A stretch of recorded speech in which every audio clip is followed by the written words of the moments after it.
nothing to lose but our chains.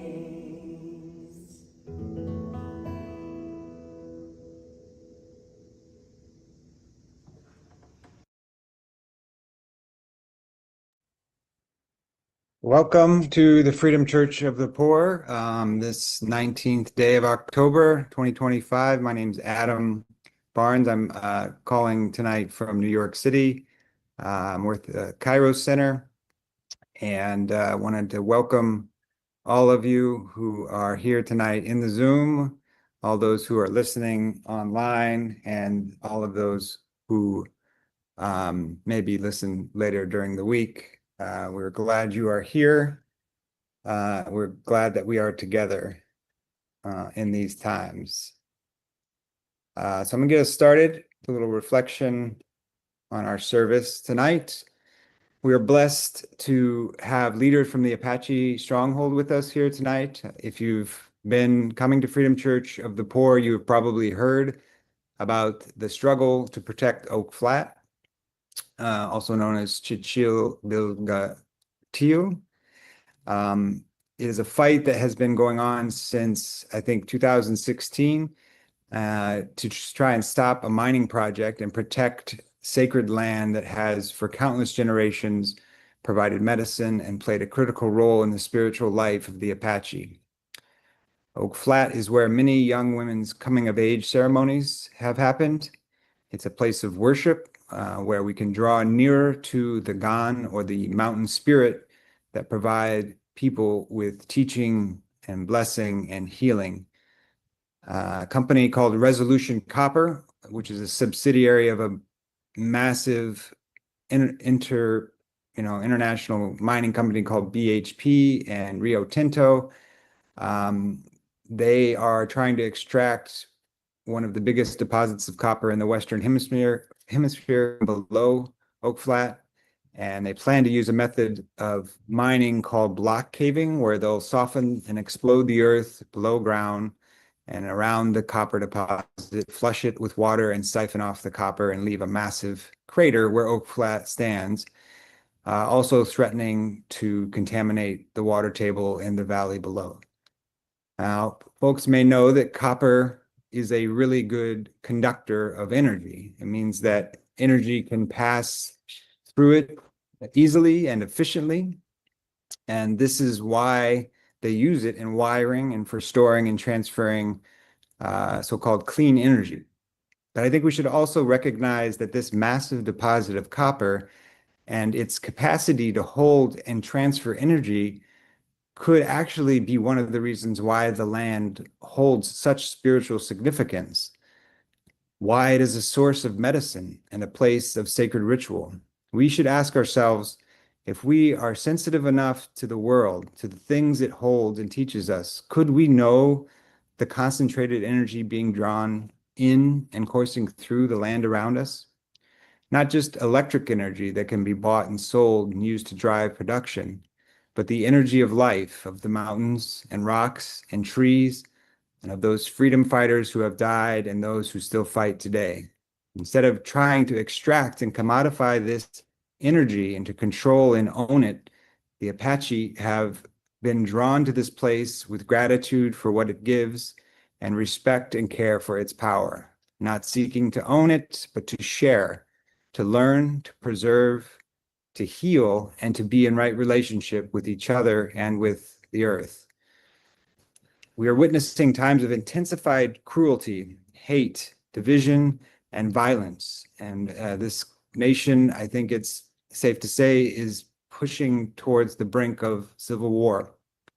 And for many, including and especially our indigenous brothers and sisters, this violence and dehumanization are part of a long chain of violence and genocide and colonization, which has relentlessly sought to harness life, exploit it for the benefit of the few. Yet people, as they always do, are resisting. Because, as it was stated just last week by the Pope, the church affirmed that God is on the side of the poor and oppressed. God's justice and power is for those who are being denied and degraded. The power of the Creator moves in the brokenhearted, in the impoverished, and in those who resist, who walk with God to restore a world of abundance. The Apache and others who know struggle and know resistance want to teach us to listen to this power, to connect to it. And the struggle at Oak Flat is at its core a struggle to protect the places and the ways that bring us back there, back to the sacred, back to God. Their fight reminds all of us of the truth and the liberating power of our faith traditions.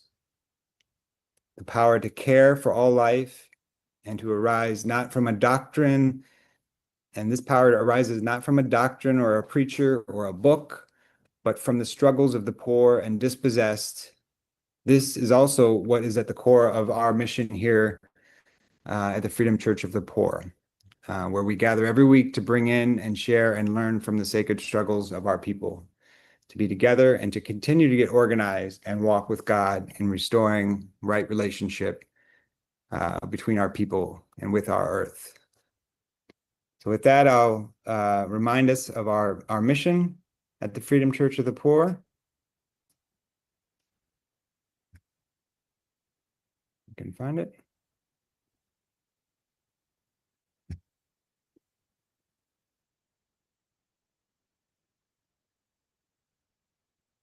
The mission of the Freedom Church of the Poor is to be a spiritual and political home for movement leaders. We believe in the fundamental dignity and value of all life, and in a world of abundance where all can thrive. We gather as a community of faith to support and care for each other, and we commit to realizing this abundant world that God promises by identifying, developing, and uniting leaders who will build a movement to end poverty led by the poor. In this community and through our commitment to this struggle, we also seek to rediscover and share a vision and practice of religion that is rooted in truth, justice, and love. And we are nearing the end of our season of Jubilee. And to say a bit more about what that season is all about, we have Minister Sierra to share. Characterized by biblical stories and historical and contemporary examples in which every need is supplied, such as the Garden of Eden, manna in the wilderness, the practice of Jubilee, and early Christian communities. This theme describes the anti-poverty programs that run throughout the Bible. This season of Jubilee parallels Pentecost, when God's Spirit was poured on a multiracial movement of Jesus followers, as well as the season just after, known as Ordinary Time. These biblical narratives provide not just our moral justification that everybody has a right to live, but also how that reality can be achieved, which ought to be ordinary in our lives and the world. Thank you, Sierra. And I think you can just hold on to it. And we're glad that you are also here to help ground us in the spirit of song. Yeah, thank you, Adam. And thank you all for being on tonight. I wanted to share a song that's been on my heart and I think fits in with the theme of this evening. It's a song by Kathy Lowe called All Around My Spirit, and it was shared with me recently by Meg Olson of Nuns on the Bus.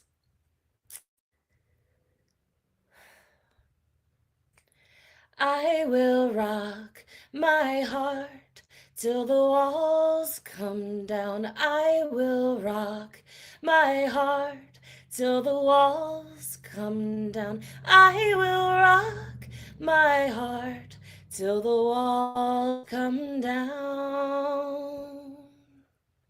All around my spirit. All around my spirit.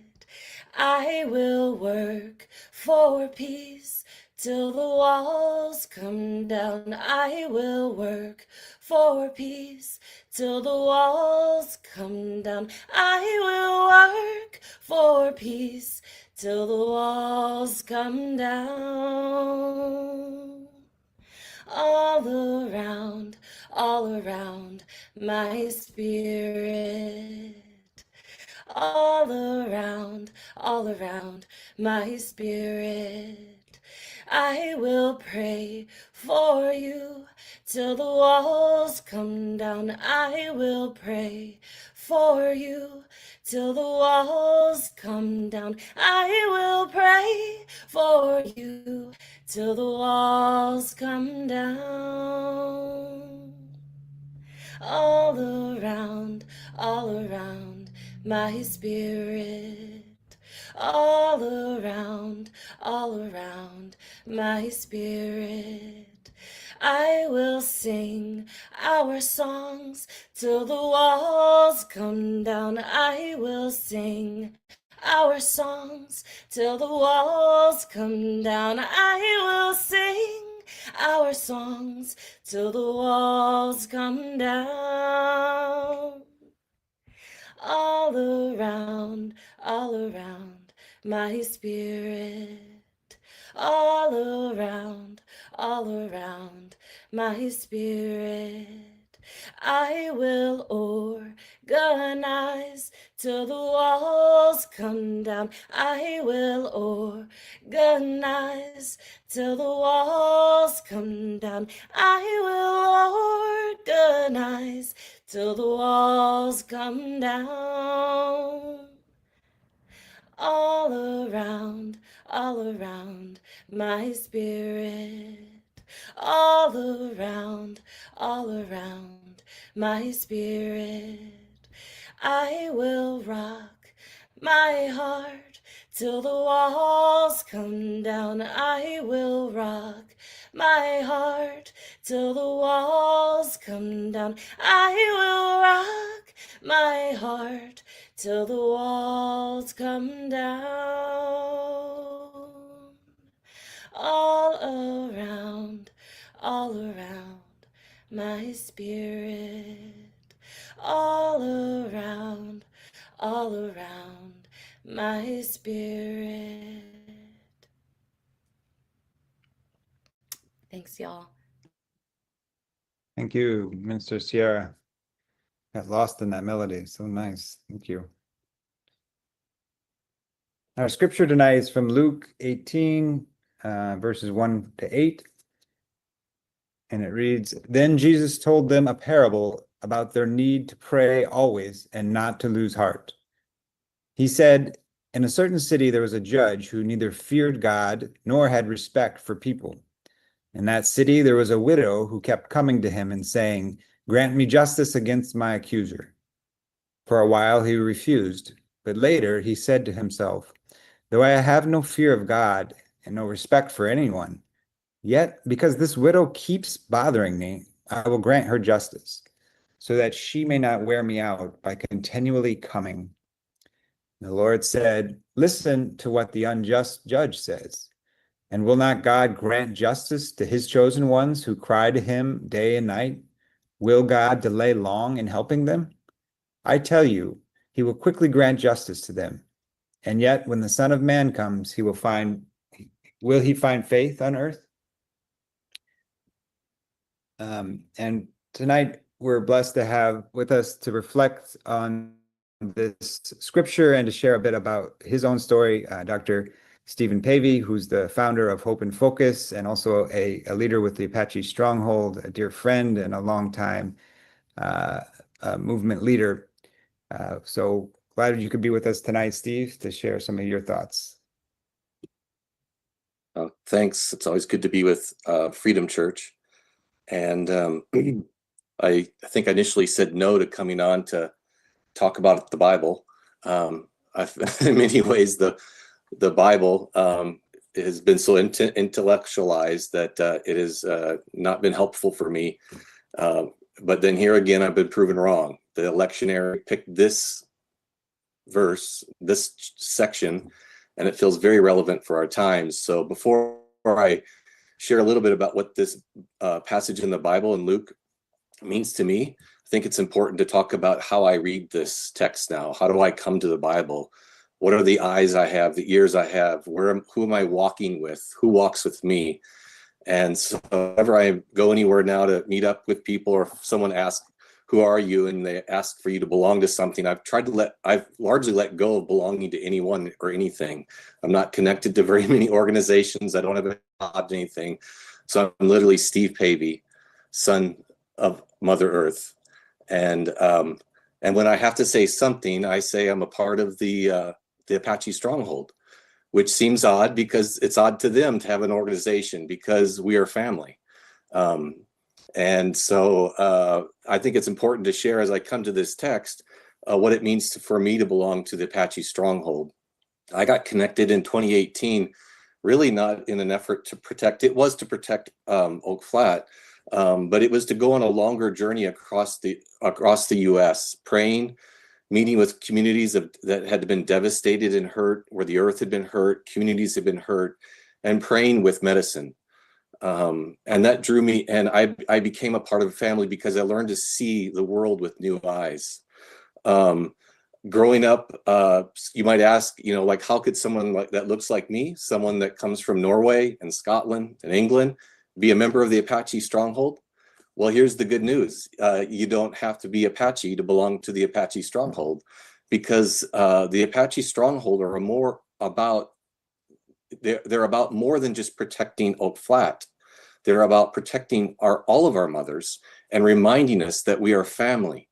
And that, and for me, what has happened is I'm able to see the extent to which my family and my ancestors long ago were indigenous to the earth at some point.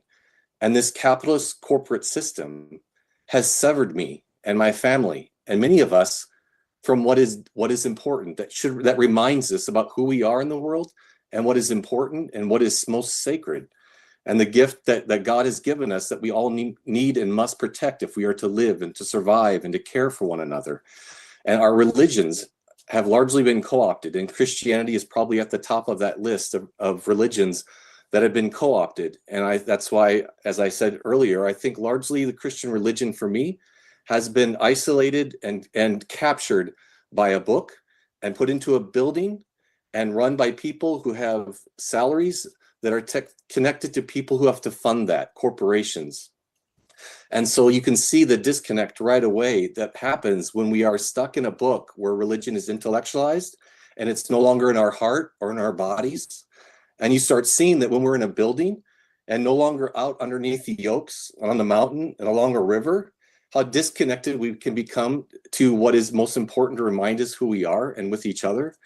That this is how I came to be a part. And I think I've never been told by the Apache Stronghold what it means to belong. But for me, this is what it means to belong, is that we see each other, we see the sacred in one another. We see that we are family. I'm Uncle Steve, and I am Brother Steve. And that extends to all of you. It's not isolated to one group. And so I no longer can hurt you or abuse you in your labor if I see you as my brother or sister or as family. And it means that I'm connected to the earth in a deep and a profound way, that my mother, this gift, is what nurtures me and nurtures all of us and must be protected. And this capitalist corporate life, along with the co-option of the story of Christianity or whatever religion you're a part of, has taken that away from us and severed us. So we come to the story of the text tonight. So, and I think as I come to you as a member of the Apache Stronghold, as someone who is fighting to protect my mother, our mother, protect our future generations, I come to it and I hear this story that Jesus is telling to his disciples to remember to keep fighting, to always pray and never give up. And I see it through the eyes of this widow. And now the story takes on a whole nother dimension to me than I had growing up. And Jesus wants, I think, all of us to know, if we side with the widow, which I'll get to in a second, depending on which side you are on, this is the encouragement Jesus is giving to us to never give up and always pray, and that these are connected. Prayer is never disconnected from never giving up and doing something. Prayer that is just done in isolation in some building or in some place, it means, actually, I might say, means very little if it's disconnected from your resistance to all that is evil and your persistence to never give up and fight for justice. Prayer and the fight for justice are always connected. And Jesus is telling them a story here to remind them. So what is this story about? We have several characters, and I want to ask you as we hear these tonight, and I bring new I bring in a new character for each of them. I want you to begin thinking, which side are you on? How are you reading the world right now? Are you reading the world through the side of the widow or through the side of the judge? So Jesus tells this story, and it's very simple and quick. And he talks about this judge that's in the city who does not fear God nor respect the people. He has no empathy. Do we know any judges like this in our time? I did a quick study. Well, I can tell you that for the Apache Stronghold, who just lost their case, one of their cases that was taken to the Supreme Court because of two judges choosing to hear it. One judge recused himself. And so let me tell you about this judge. This judge was actually Judge Samuel Alito. And he recused himself, chose to not say anything, which sounds great, right? But it isn't, because as I looked into several reports that are not only studying him, but all federal judges, we see the connection they have to their own investments in the stock market of these companies. According to their code of ethics, they are allowed to have mutual fund investments in these companies, but they're not allowed to hold stock or manage the fund. In this case, Judge Samuel Alito actually held stock and influence in BHP. So he recused himself of saying something yes or no. This immediately makes the panel of 9 judges reduced to 8 in the potential. But what about the other judges? According to the code of ethics, you can actually have investments in mutual funds. Who's to say that these other judges do not also have financial interest in other deep ways with what's happening? I looked at the 2024 portfolio of Samuel Judge Alito, and the top 10 companies that he has stock investments in are all oil and gas companies and mineral extraction.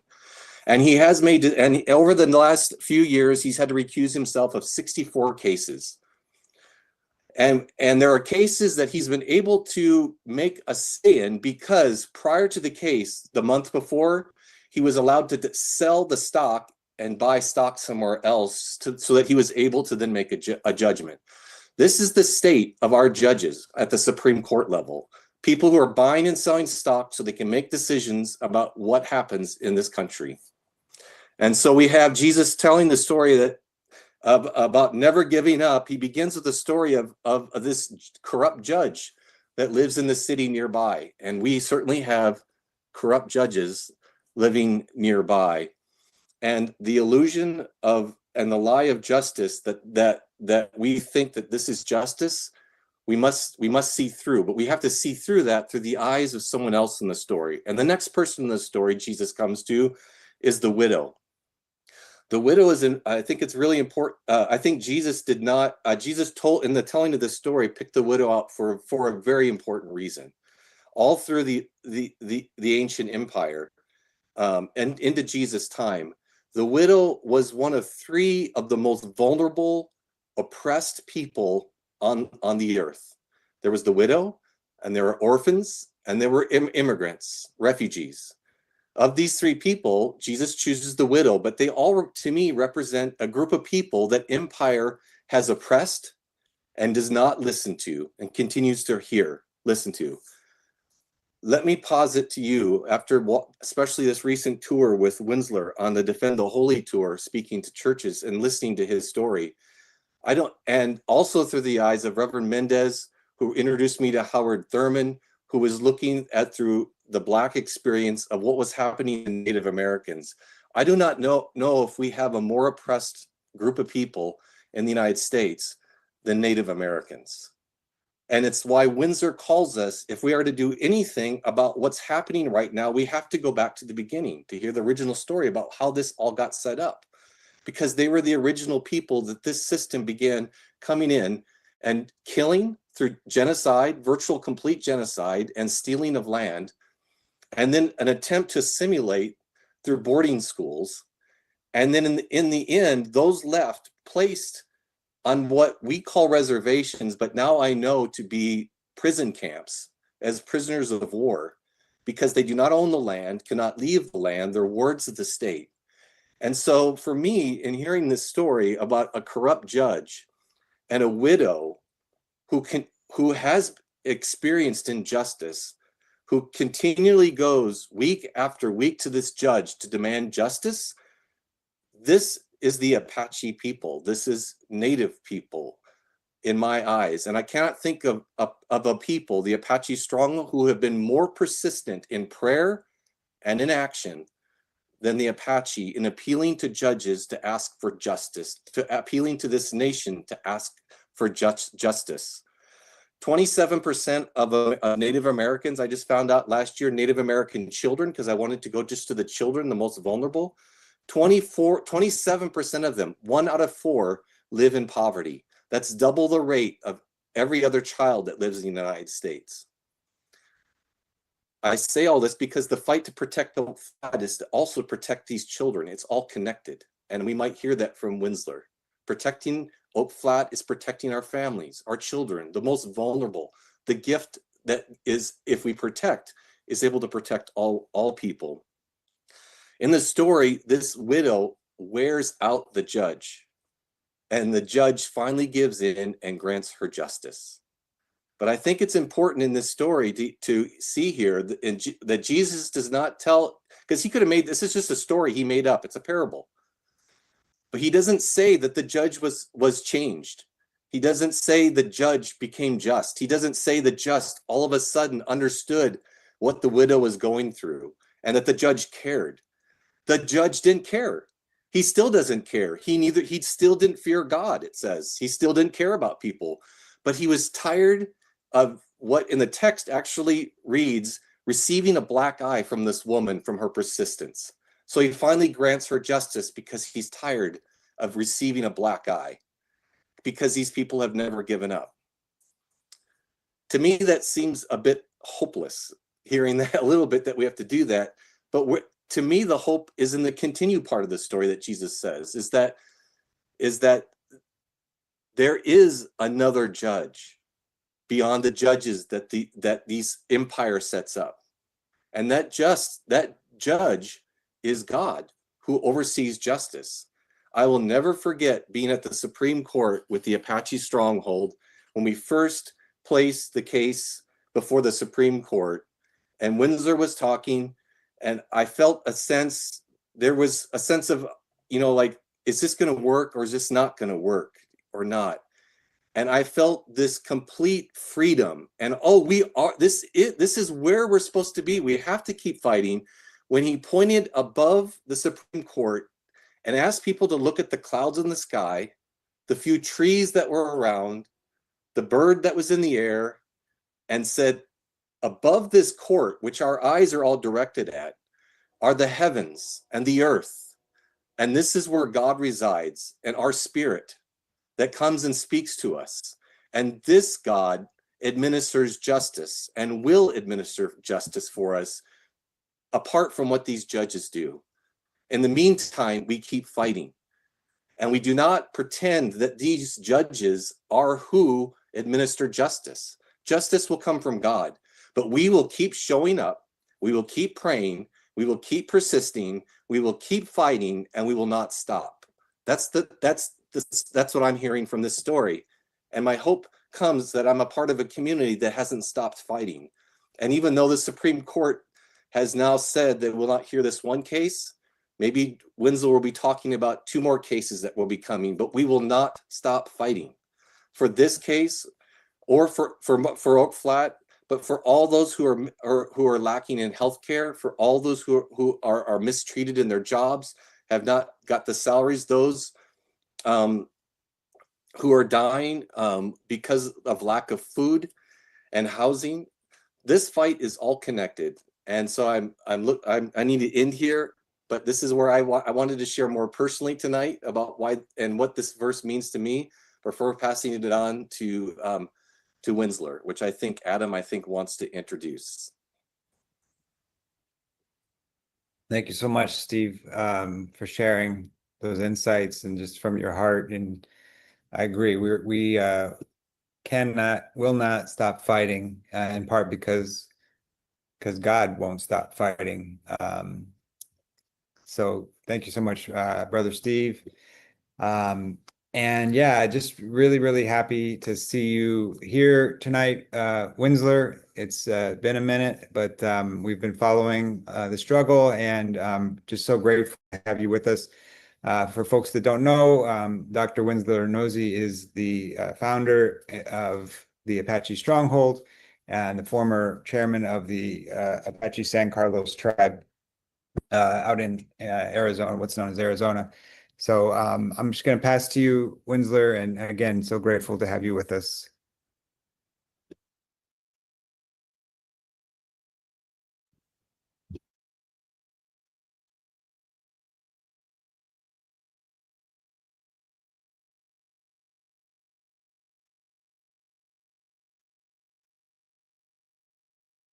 We'll get there. Let's see. We can unmute you from here or not.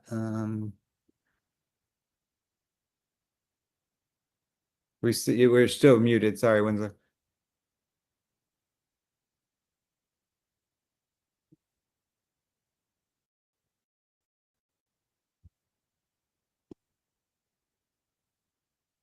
Uh-oh.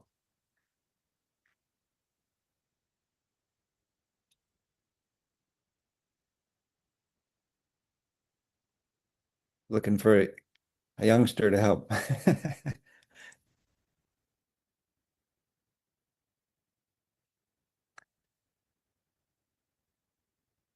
Oh, maybe not.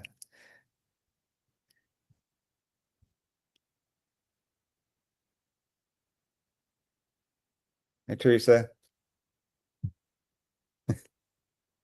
There we go. Can you hear me now? We got you. Yay. Okay, Thanks. I don't think can you see me or hear me? Yep, we got both. Okay, I don't have anything on the screen. I apologize. No worries. Yeah, no, I just want to say, with all what you're saying, man, I'm really grateful to hear everything today, and your words of prayer, and just the words, and Steve, your presentation. Thank you so much for that. I guess I'll just kind of put things in a nutshell here. Um, it, I guess reflecting on Steve's presentation, it's definitely that, I would say. I know I've been approached by many people around the country, and even in the native country, where they have said the same thing, and those who are really familiar with the Bible, and like crossing over the fact that what we're doing relates to a lot of things from the Bible to the beginning.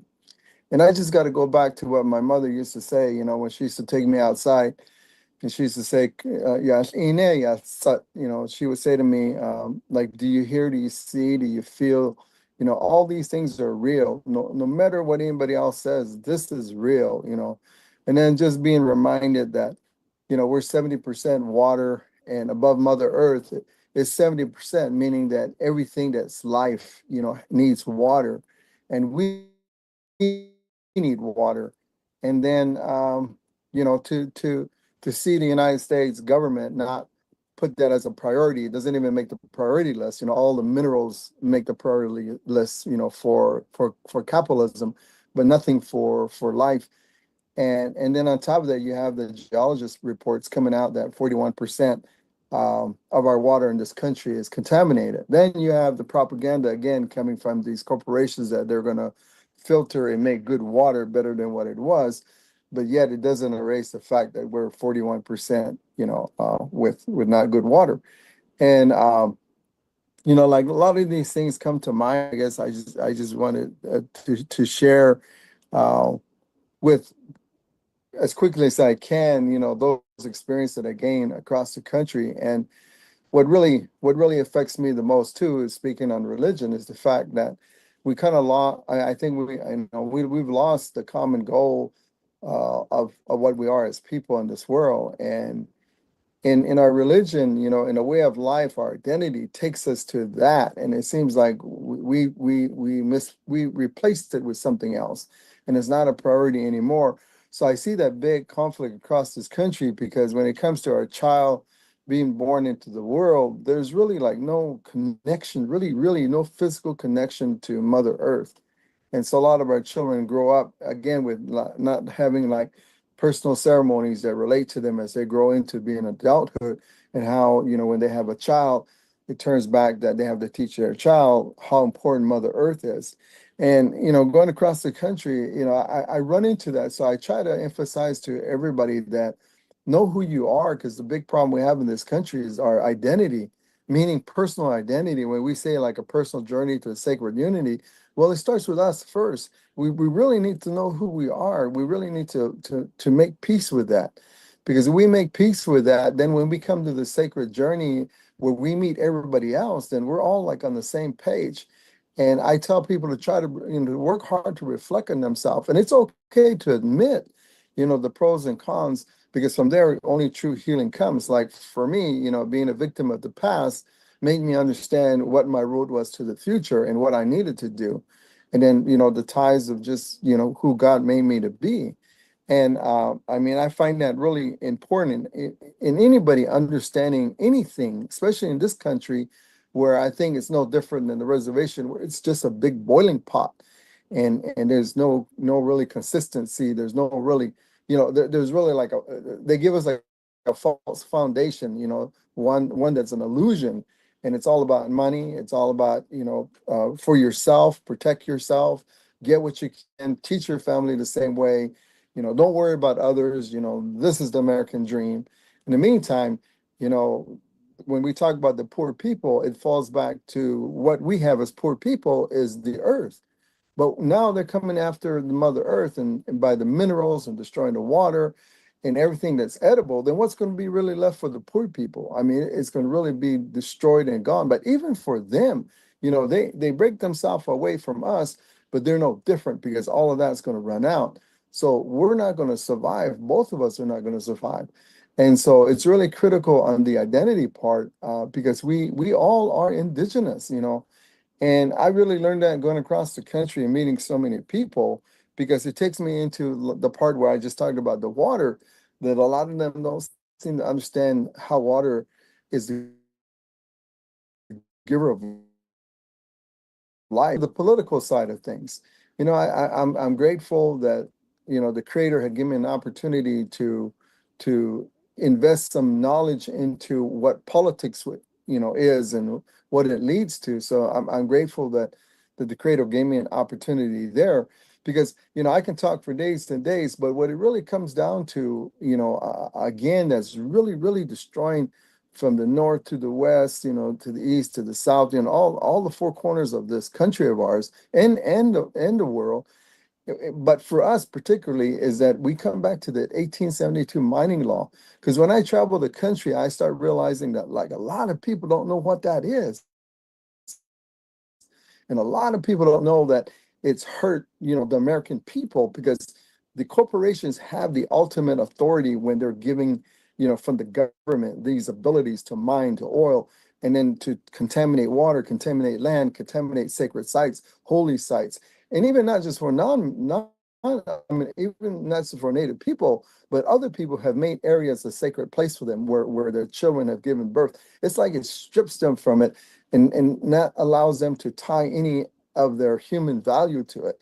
So when we come back, when I look at the 1872 mining law, I'm sitting there like, man, there's no discussion in this country, within our government and within, as far as with leadership, and I know that organizations, well, not organizations, but agencies that are under the federal government, they're not allowed to talk about this 1872 law, because that's the relationship, a strong relationship the United States has with corporations. And so that's going to have to come from the people. And I know that there's like people, organizations who try to have fight this, but they're suppressed back. And what's amazing about the stronghold is the fact that with all our allies and all the people joining us, that we're moving forward on this argument on 1872. So getting back to what Steve mentioned about our court case, man, it's like we come to the edge of the cliff, we're about to fall off, but all of a sudden something pulls us back. And I told the people up in Oak Flats recently, I said, I mean, because a lot of people are looking at me like, how do you feel? It's like it's over. And I said, no, it's not over. It's never been over. I said, the fact that, I was told in the very beginning that once we get here, and I want to thank every one of you that have gotten me here, is that the point is that once we get here, that means that the voice of Mother Earth is being brought forward. It's going to finally have its time. And so when I look at the bigger picture, we're now talking about the importance of the greatest gift God gave all of us. And that's Mother Earth. That was the first greatest gift that he gave, life. And we seem to have forgotten about it. And we have to, come back to that, because that's where the source of the power is at, and how we can really change the things, that are going on in this world, and even with human beings, because we're the cause of all of that. But anyway, coming back to how important water is, and how, just knowing that, like, people don't seem to really understand that. And then how the 1872, on the political side of things, the 1872 law, how that's really an evil law that sits in place. But as we joined forces and began to really question, just like what Steve just covered about our judges, it's crazy. And I keep saying that, that everything is already a monopoly. And when we don't go beyond, or get outside the box and look at what we're living in, then it's hard for us to really improve it and fix it. Because, like, again, I've been speaking to the kids at the university, and sharing with them the importance of morals, and the importance of decisions they're going to make, and the questions they have is amazing. And it's about corporations, it's about sustainability, and having a corporate life, having a life that's really strong in religion that makes you happy, versus one that strains you, that has a great demanding. And so, having those one-on-one conversations with a lot of the university students have been really echoing, across this country, what a lot of our people are facing. But I come down to my recent discussion with the University of Arizona, and they touch on what was being asked. Well, not asked, but kind of talked about, but it flared up more so. And when I came back and I spoke to ASU 2 weeks ago, I think, they got together and said, what's one of the questions can we ask, Mr. Nosey? And so the class, agreed on this one question, other than other questions. But the one question they all had, and this was really something for me, because the question was, and it'll kind of throw you off as it did me, was that out of all these fights that we're in, what they asked me was, Mr. Nosey, can you tell us, are we settlers? And boy, just like a lightning hitting me, I just felt all of these students know that they're being lied to, know that they have an emptiness that sits inside them. And for a young African girl, emotionally, to stand up and say, my family, my ancestors came from Africa, and we were brought here, and I go back and I try, and my family try, but we don't know who we are. So we have to create somebody that we're not. And this is America. Because what you're saying is resonating to me, because it's opening up that pain I have here as a young girl, that, who am I? What do I do? How do I become me again here? And he took me back to the 4 greatest gifts that God gave the world. And that's why I told her, I said, you have to go to the water. You have to touch the water. You have to feel the water, because that's what the greatest prayer that God gave you. Because in giving us this great gift, we all had responsibilities. And whatever this evil is broke us away from that responsibility. That's why we feel this emptiness. That's why we can't stand up the way we should stand up. And then when I spoke to this young white girl, she was Italian and part French, but that's all she knew. She said, that's all I know. But we're being forced to, and we're being told that we're settlers. But on the other side of the story, there were you here, So they asked me again, are we settlers? I said, no, you're invaders. I said, no. I said, I'm going to have to tell you the truth because America hasn't done anything to correct that yet. I said, so you can take my court case. And just like what Steve was saying, you can take my court case.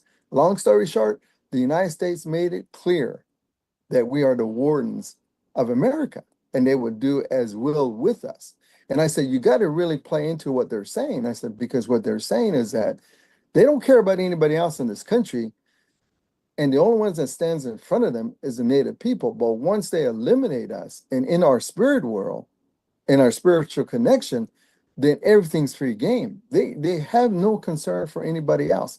That's why you see what's happening in this country.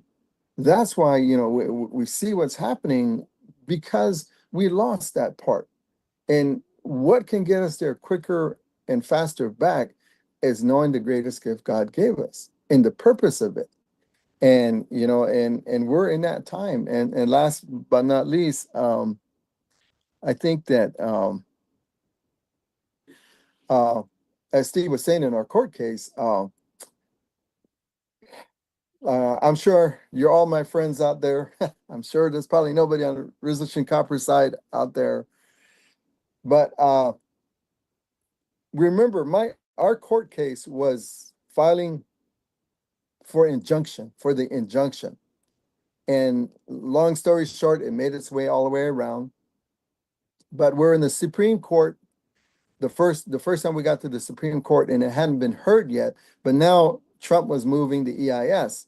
So we came down back to the district court in Arizona and we filed, and we actually won. The federal judge there said, I'm going to place this injunction. Supreme Court, you need to hear this. You need to hear this case. Went back, injunction was in place. Then they didn't hear it. And then so we appealed, and then they didn't hear it again. Same thing, they walked away.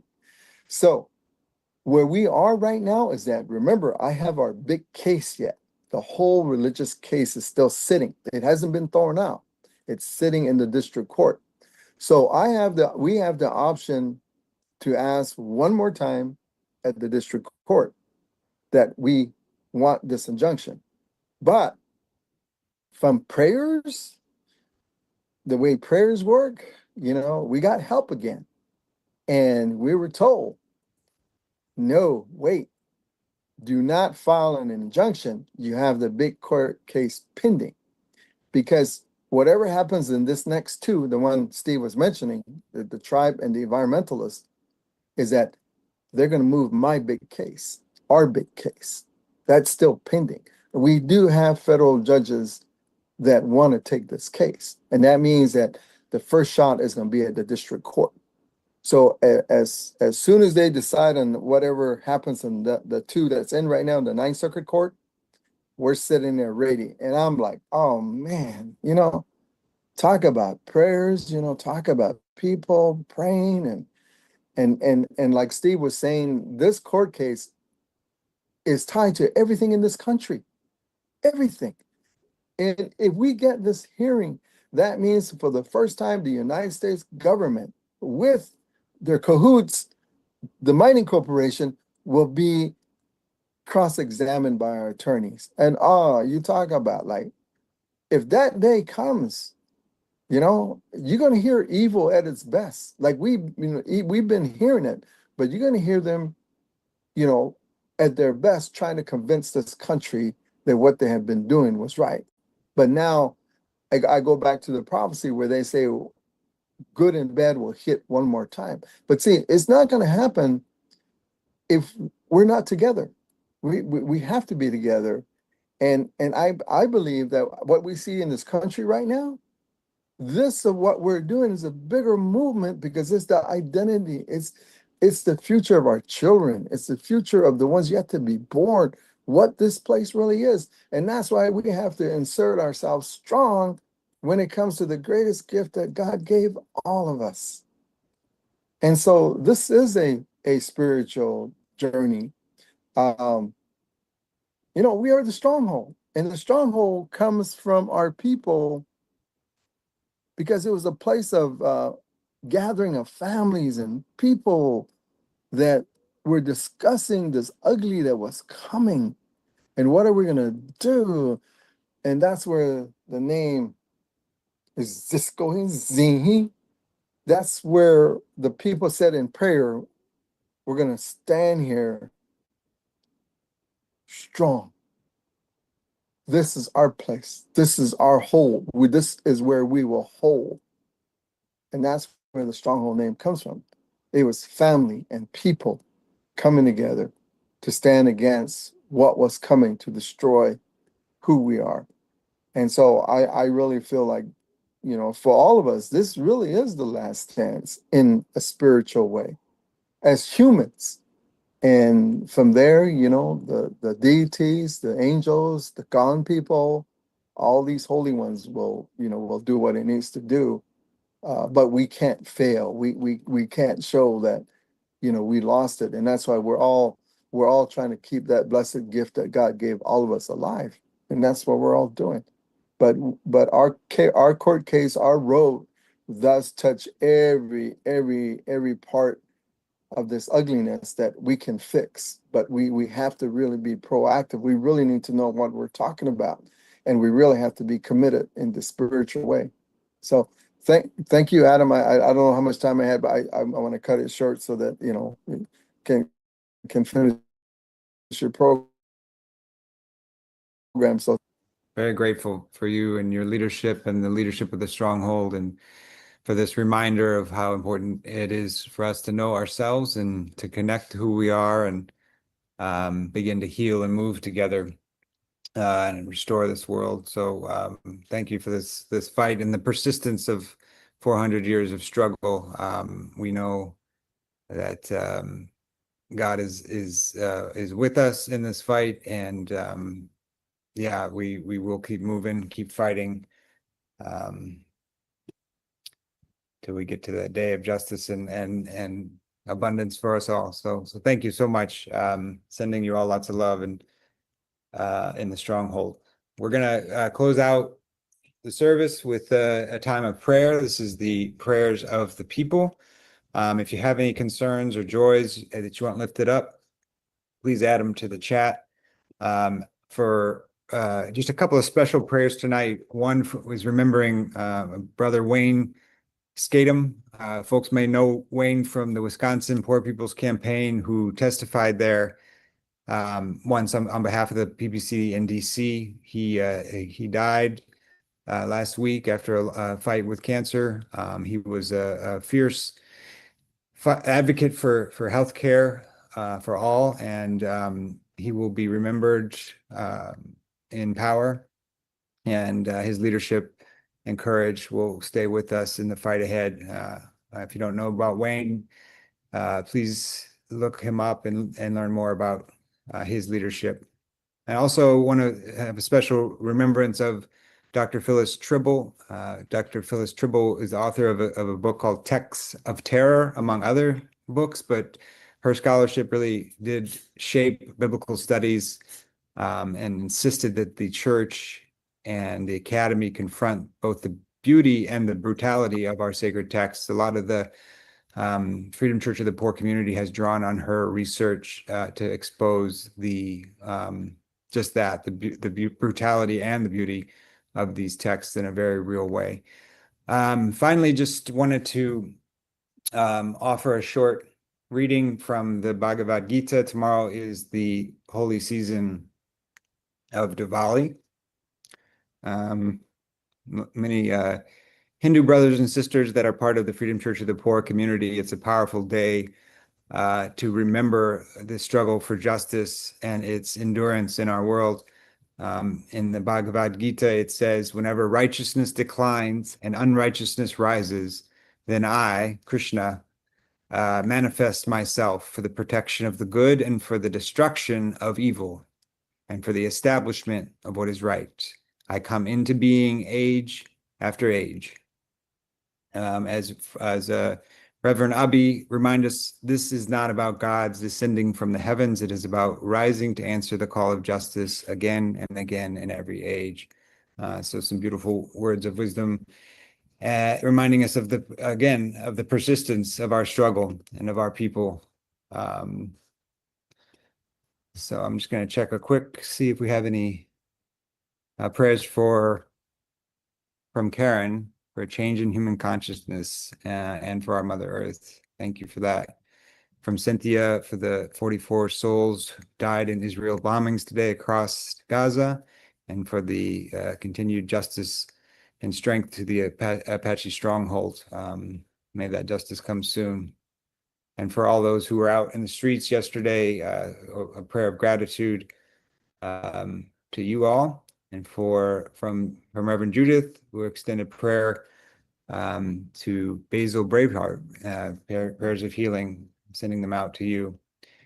And finally, from Sister Sierra, we have a prayer for Grandma Eva as she continues to heal, and Grandbebe and Glenn Taylor as well. Oh, sorry. Also from Carol, those dying at the hands of cops, Indigenous women, and all who are disappeared. We hold them close in prayer tonight. If there are other persons that we want lifted up, please send them in. We'll do that throughout the week. Kind of quickly run through our calls to action. Of course, if you want to be more involved and part of the struggle at Oak Flat, the doors are always open. Everyone is always welcome to be part of that. So if you want to learn more, you can check out. You can reach out to them through the website Apache stronghold.net, I believe, or .org. But you can find that. If you want more information, we can provide it as well.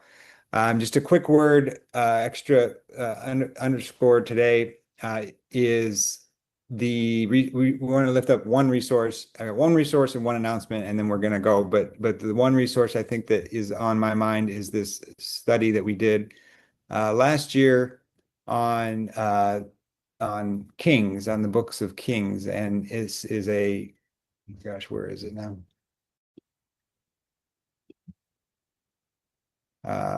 I'll find that. But this study was pulled together by leaders from the Freedom Church of the Poor community, especially Dan Jones, and it is so relevant then and now. But just a quick look here, what's in this here, you can see it goes pretty in depth into the books of Kings and really meditates on this question of who our leaders are. So I want to lift that resource up. You can find it on the Kairos website. Also, this Wednesday, really want to encourage you to come to Bible study at 6 p.m. We're going to be doing a special screening of the film Severed, which is Severed is a short documentary is a powerful documentary that follows Mohammed Salah, a teenager from Gaza who lost his leg at 12 and survived 5 Israeli military assaults. In those attacks, he lost his home, close family members, and best friends. His story is both deeply personal and emblematic of the thousands of Palestinians disabled by Israel's ongoing genocide. So please join us. We're the director of New Disabled South, Dom Kelly, is going to be there at the beginning to introduce and frame the film, and then their faith director, Sean Tucker Allen, will also be with us to lead a discussion afterwards. So it should be a powerful evening. That's next Wednesday, 6 p.m. Eastern. We hope you'll be there, and then we'll be back for service next Sunday.